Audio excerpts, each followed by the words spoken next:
네, 안녕하세요. 커피조사입니다. 이번 영상은 컨센서스 2016 마이애미 니콜라스 강연 한국어 더빙 부분을 영상으로 만들어 봤습니다. 이번 영상에도 상당히 중요한 내용들 많이 있으니까요. 스킵하지 마시고 꼭 정주행해 주시기 바랍니다. 구독과 좋아요, 알람 설정은 좀 더 좋은 컨텐츠를 만드는 데 큰 힘이 됩니다. 부탁드리겠습니다. 네, 누차 제가 계속 말씀드리고 있는데 네이버에 파이스쿨이라고 여러분 검색하시면 이렇게 저희 파이스쿨 네이버 카페가 있습니다.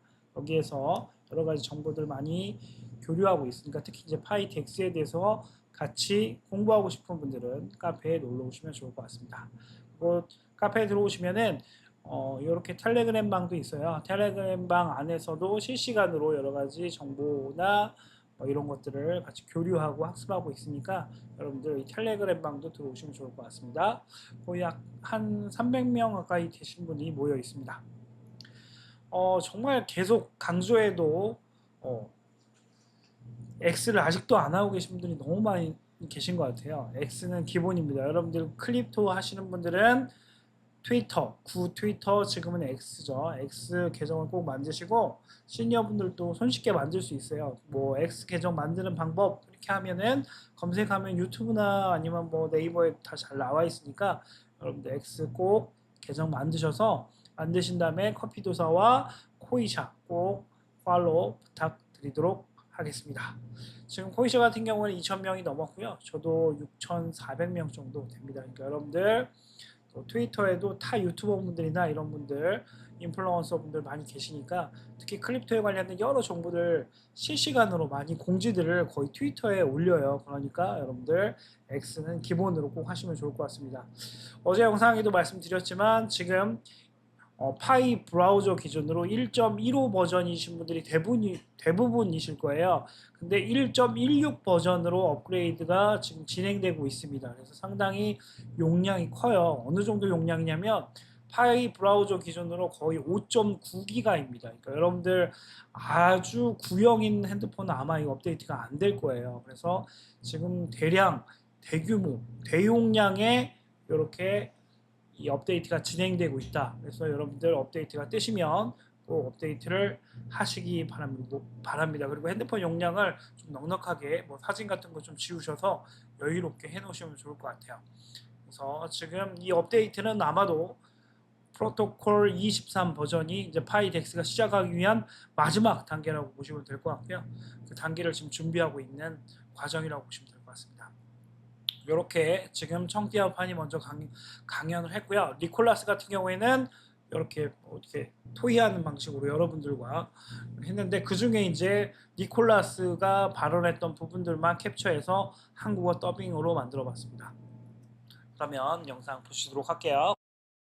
파이 네트워크가 주최하는 트랙입니다. 니콜라스 코칼리스와 레아 칼렘 버틀러를 무대로 모시겠습니다. 오후. 앞줄에 야유하는 분들이 있을 때 정말 좋아요. 이건 정말 환상적이네요. 이보다 더 좋은 시작이 있을까요? 모두 함께 해주셔서 감사합니다. 딥페이크, AI 에이전트, 그리고 소셜 엔지니어링 공격의 물결 속에서 자신의 신원을 증명하는 것은 암호화폐 분야에서 가장 중요하면서도 가장 해결하기 어려운 문제 중 하나가 되고 있습니다.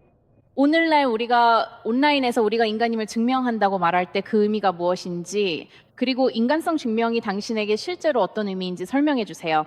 안녕하세요. 저는 니콜라스 코칼리스이고 PI 네트워크의 두 공동 창립자 중 한 명입니다. PI 네트워크는 레이어 1 블록체인 프로토콜이고 모든 블록체인 계정이 이미 KYC를 완료했다는 특별한 특징을 가지고 있습니다.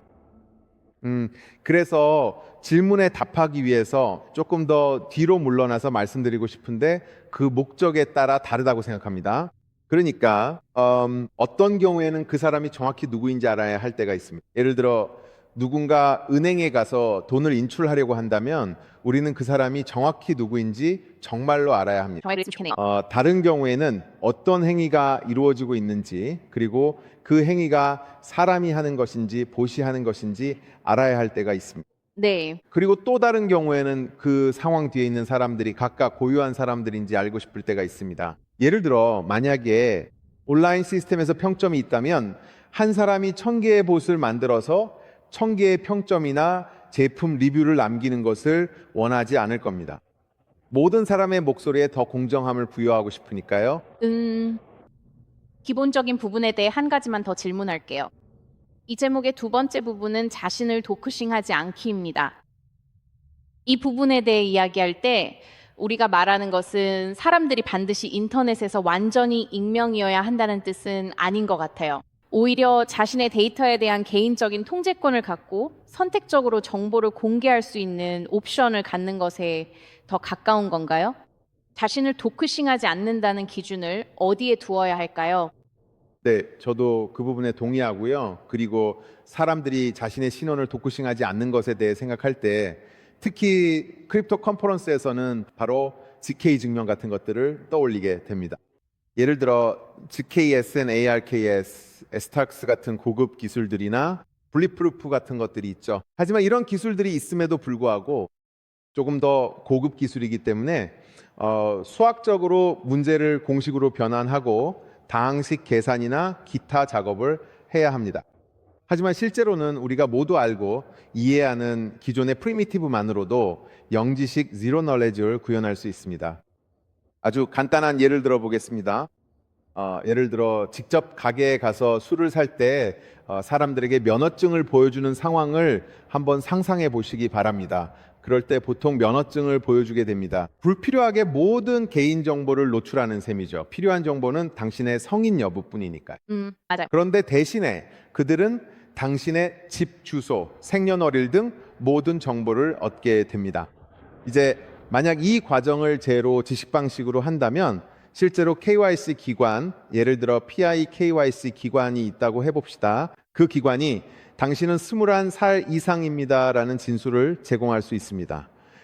그리고 그 진술에 대한 암호화된 서명과 예를 들어 얼굴 인식 데이터 같은 것을 함께 제공할 수 있습니다.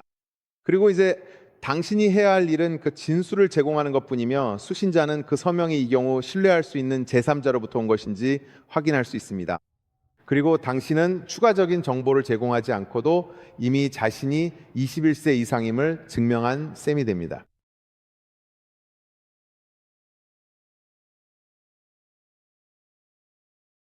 사전 통화에서 언급했듯이 암호화폐나 인공지능 같은 신기술이 나올 때마다 항상 신원 확인 방식을 처음부터 다시 시작해야 하는 좌절감을 느낍니다. 왜 그런 걸까요? 그리고 이런 사람들에게 어떻게 다시 제자리를 찾아주고 계신가요? 저는 실질적으로 생각해 보면 실제 KYC 데이터보다는 어떤 일이 일어났는지 여부에 대한 증명이나 로그를 블록체인에 저장하는 것이 더 합리적이라고 생각합니다. 이게 지금 그들의 방식이죠. 네, 맞아요. 규제상 누군가의 신분증 확인을 증명해야 할 때가 있습니다. 그 증명을 블록체인에 저장해 공개적으로 확인하되 실제 신분증은 저장하지 않는 거죠. 한편으론 업계가 정당한 방식으로 바퀴를 재발명하게 만드는 셈이기도 합니다. 그게 바로 전체적인 에이전틱 AI입니다. 그래서 전에는 누가 보시고 인간인지 쉽게 알 수 있었죠. 인간은 복과 매우 다른 행동을 보였기 때문입니다. 예를 들어 복과 비교했을 때요. 그래서 캡처 같은 시스템이나 기타 여러 가지가 있었고 그런 것들은 거의 안전하게 인간만이 답할 수 있다고 가정할 수 있었고 특정 검증 절차를 진행할 수 있었죠. 하지만 이제는 에이전트들이 점점 더 인간처럼 되어가고 있고 또 하나의 에이전트를 동시에 100만 개까지 복제해서 실행할 수 있다는 사실 때문에 우리가 반드시 주목해야 할 새로운 신원 확인의 과제가 생기고 있습니다. 우리 커뮤니티 전체가요. 특히 그것이 바로 우리가 PI 블록체인에서 근본적인 신원 KYC 인증을 도입하게 된 핵심 원칙 중 하나이기도 했습니다. 왜냐하면 예를 들어 각 개인이 자신의 주요 신원을 가질 수 있고 원한다면 여러 개의 에이전트를 운영할 수도 있기 때문입니다. 하지만 에이전트들이 자신의 신원을 가지고 있고 그 행동이 본래 사용자에게 귀속된다면 그것이 바로 현실적이고 좋은 사례라고 할 수 있습니다. 반면 나쁜 경우는 에이전트들이 스스로 인간인 척하는 경우입니다. 하지만 그래서 사회가 앞으로 이 문제에 대해 어떤 형태로든 견제와 균형 장치를 추가해야 한다고 생각합니다. 실제 인간을 디지털 신원이나 암호화키에 신뢰성 있게 연결하면서도 심각한 보안이나 프라이버시 문제를 유발하지 않으려면 어떻게 해야 할까요? 그러니까 여러분 모두가 이 문제를 아주 다른 방식으로 다루고 계신 것 같으니 한 분씩 이야기를 들어보죠. 다니엘라 리눅스 재단은 수년간 신원과 신뢰 인프라에 대해 꾸준히 연구해 왔죠. 혹시 커널 메인테이너 사례를 예로 들어 설명해 주실 수 있을까요? 그리고 왜 이게 오픈소스를 넘어서서 중요한지 구체적으로 말씀해 주시면 좋겠습니다. 앤드류, 말씀하신 대로 당신은 생체인식 분야에 계시죠. 저는 온라인상에서 AI로 생성된 신원이 급증하는 상황에서 라이브니스 생체 활성 감지가 어떻게 발전할지에 대해 당신의 생각이 궁금합니다. 그리고 파이 네트워크에도 물론 신원을 증명하는 방식인 인증 시스템이 존재하고 있습니다. 네, 맞아요. 그래서 결국에는 이런 모든 암호화 기술과 보호 장치들이 백엔드에서는 절대적으로 필요합니다. 그리고 프론트엔드, 즉 시스템 설계자의 관점에서 우리가 해야 할 일은 사람들이 실제로 그 시스템을 사용할 수 있도록 사용자 경험과 사용자 인터페이스를 만들어야 한다는 것입니다. 왜냐하면 결국에는 아무리 정교하고 완벽한 시스템이 있다고 해도 사람들이 그걸 사용할 수 없거나 키를 잃어버려서 완전히 접근이 불가능해지고 복구할 방법이 없다면 그 시스템은 우리가 원했던 만큼 유용하지 않게 되기 때문입니다. 되는 거죠. 사람들은 결국 그걸 사용하지 않게 되고 결국에는 아주 원시적인 방식으로 다시 돌아가게 됩니다. 비밀번호가 뭐예요? 사회보장번호 마지막 네 자리가 어떻게 되시는지 말씀해 주시겠어요? 네, 이런 인증 방식입니다. 저희는 사용자 경험을 중시하며 그 수준에 도달해야 하죠. 이론과 실제 적용 사이에 약간의 괴리가 있죠. 네. 네. 시간이 얼마 남지 않았으니 빠르게 번개 질문을 해볼게요. 만약 우리가 운이 좋아서 2년 후에 다시 이 무대에 함께 선다면 우리 자신을 노출하지 않고도 인간임을 증명하는 데 있어서 업계가 어떤 진전을 이루었기를 바라시나요? 네, 맞아요. 10일 공격과 실제로 사람들이 에이전트를 사용해서 자신을 강화할 수 있는 것 사이를 구분할 수 있기를 바랍니다.